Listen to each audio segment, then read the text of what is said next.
This card is now played in a bunch of tier laments builds, and for a pretty good reason. It's kind of like Night Beam in a way when it's used from the hand, and very similar to Typhoon when used from the grave. So in other words, drawing this card is not necessary for it to have value, since its arguably best utility is its graveyard effect. And thanks to that, you have an inherent way to out Mystic Mine and not deck out the most annoying card ever printed in Yu-Gi Mons. So it really is similar to Fusion Substitute, which can also remove Mystic Mine by banishing it to recycle back a fusion from the grave to the extra deck. Draw one card and trigger the tier element's field spell to destroy a card on the field, but this time you do not need a fusion monster in the grave, and you also do not need to have the field spell. You really just need Galaxy Cyclone either in the hand, so that you can destroy a face-down card on the field, and then wait one turn, or simply mill the card, and then when it gets to your turn, and your opponent mined you, you can banish the Galaxy Cyclone, rather, right away and destroy that Mystic Mine. So to sum it all up, it's actually a really good card to mill. It's decent to draw because you can use it as a discard fodder in order to use its graveyard effect, and even as a card that can destroy face-down cards, it's pretty nice.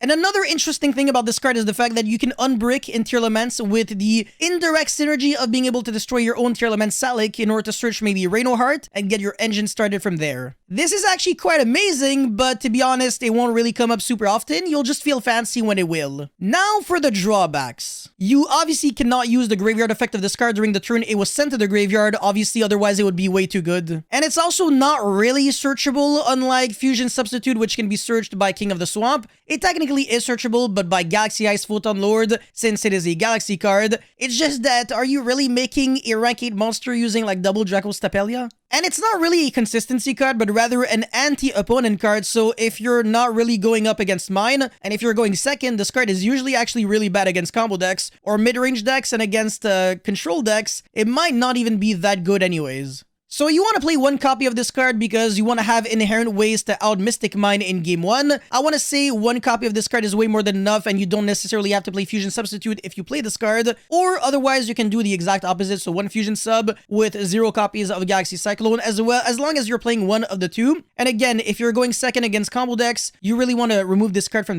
your main deck, because you're trying to main deck the card not really sided in. If you're siding in cards, you want those side-ins to be more devastating cards such as Twin Twister if you know for a fact that your opponent is on a back row deck. So that's pretty much all I have to say for this video. Let me know your thoughts about this card in the comment section below. As always, don't forget to like and subscribe, and I'll see you guys very soon. Peace.